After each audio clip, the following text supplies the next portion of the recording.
But again, yeah, thank you for your presentation today. We're actually going to take a few extra minutes today to hear from Megan Owens as well.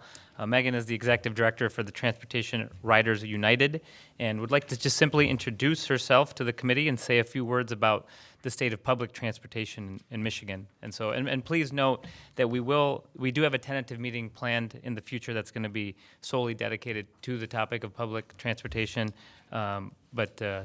Megan, just a few minutes. Thank you so much for the opportunity. So as mentioned, I run a nonprofit organization called Transportation Riders United, and we believe that everyone should be able to get where they need to go, regardless of whether they drive. Obviously, the budgets that you guys are tackling are for our whole transportation system are big and complex, and Mr. Hamilton can obviously help you digest the details behind them. But I want to draw it back for a moment to the people that it's ultimately about, because all too often driving, yes, we're the Motor City. Yes, I love my car. Yes, most of us, if not all of us, probably drove here. But driving shouldn't determine one's destiny. And yet our transportation system may work pretty well for probably half of Michiganders, but I really deeply believe there's another half of Michiganders who are being left behind. Folks that are too young or too old to be able to drive, folks that are physically unable, certainly folks that are financially unable to drive. And then, of course, the thousands of people who spend more than they can afford. If you've seen United Way's Alice report, they look at the people who aren't able to make ends meet, and a lot of that comes when a car breaks down, and there just isn't enough funding. What bill doesn't get paid? If there is a public transportation alternative in their community that people can really depend on, it gives people a choice. We're not trying to take away anyone's car. We love our cars, but we believe everyone should have a choice as to how they get around. And there's a lot of people who aren't necessarily able to get up here, but that I work with every day. Dawn's a lady in East Point who was perfectly healthy, doing great, until at 44, she had a random stroke out of the blue and will never drive again. Now, her son tries to figure out ways to get her to appointments and everything, but they've said if the public transportation system doesn't go somewhere, they can't go there. Their lives are limited purely by where the public transportation system goes.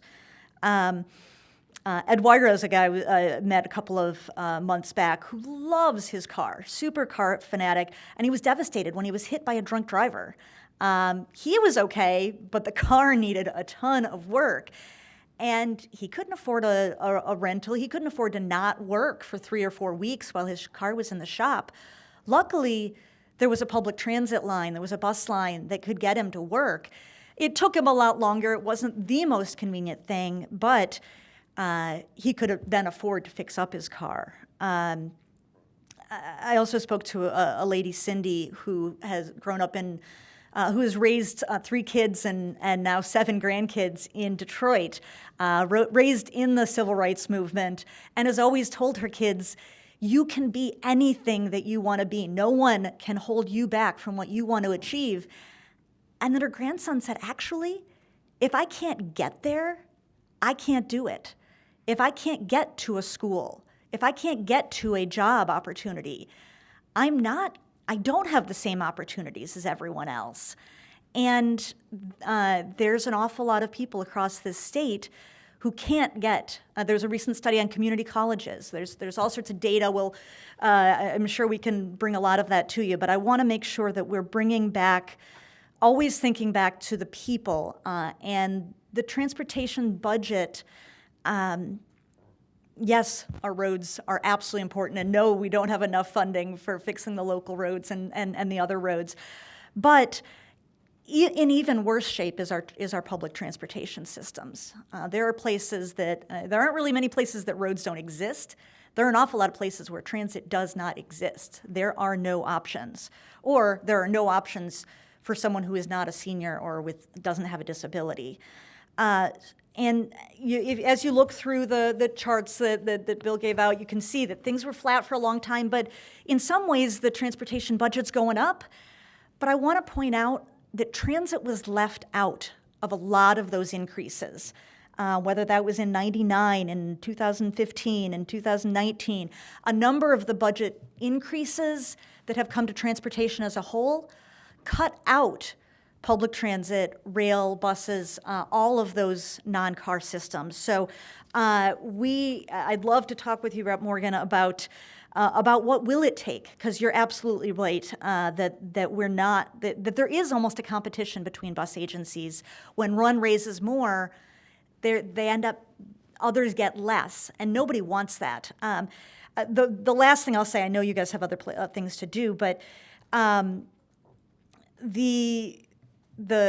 it used to be that the local bus operating line item would cover half of the costs that it costs to operate a bus system for urban areas and 60% of what it costs for rural areas.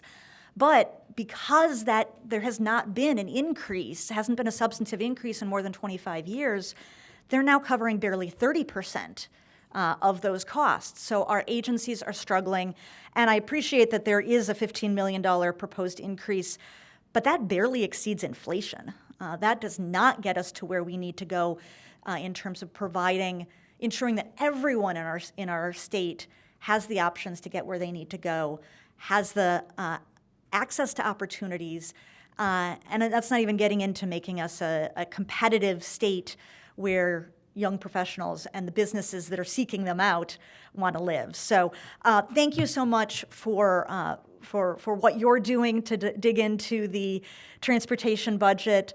Please always remember it's about the people, and it's not just about the people who drive, but there's an awful lot of people who need investment that do not have it. So thank you very much for the time. Great. Thank you, Megan. Thank you for your perspective. I think it's an excellent prelude into our future meeting on public transportation. I personally do believe that, as we envision our transportation and mobility of the future, multimodal forms of transportation need to be discussed. With that, do any members have any questions for Megan? Yes, Vice Chair. Thank you very much, Chair. This is probably too big of a question for you, but I feel worth asking. What would be the biggest ask or the most important priority when it comes to public transportation as you see it? I certainly believe that is a huge priority. I'm very concerned that this budget doesn't include a massive increase for public transportation and roads, but it's something I hope that we will all work toward. But I'm curious, what would you see as the biggest or most urgent priority when it comes to public transit? I'd say there's two. As Mr. Hamilton said, there's the operating and then the capital. You need the operating to pay the drivers, to fix the buses, to have the system run day to day, and that that's the local bus operating line item. So in many ways, that's the most essential for ensuring that the transit systems that are operating today can actually improve their service. There's a crisis right now of not enough drivers, and because they're not being paid competitive wages, and so agencies across the state are struggling. And heck, the bus I went to get on yesterday didn't show up, and I had to wait another half an hour for the next bus. And I live in the city of Detroit. It's supposed to be a frequent service. So that local bus operating increased from 201 million to 216. That's a solid maintenance. If you think what we've got is good, that'll keep us going. If we actually want a substantive increase, if we want to get back to covering 50 or 60% of what rural and urban and rural agencies are spending, we need to be looking at closer to 300 million for that line item. And then the 160 million that's there's a one-time capital, I don't have the transit capital grants. That 160 million in transit capital grants is a great start. But if that's just a one-time, I was already hearing some of the lists of some of the things they need to fix up. There are ferries up in northern Michigan that are falling apart that they need to replace ferries. The Amtrak station in Detroit is ancient and abysmal, and they need to start fixing up that. That will address some of these urgent maintenance needs, but to really move to a system where you can take a train from Detroit to Lansing to Grand Rapids, or from Ann Arbor up to Traverse City, or to ensure everyone has options, we do need much bigger investments in things like that, local capital investments. So I guess those are the two items that were most, areas I think would have the greatest impact. Great. Thank you for that. We'll seeing no other questions. With that, our next subcommittee meeting will be next week, March 8th at noon, when the Michigan Department of Transportation will give their budget presentation. We appreciate the excitement. Representative Morgan moves to excuse absent members. Seeing no objection, it is so ordered. With no further business, the committee will stand adjourned.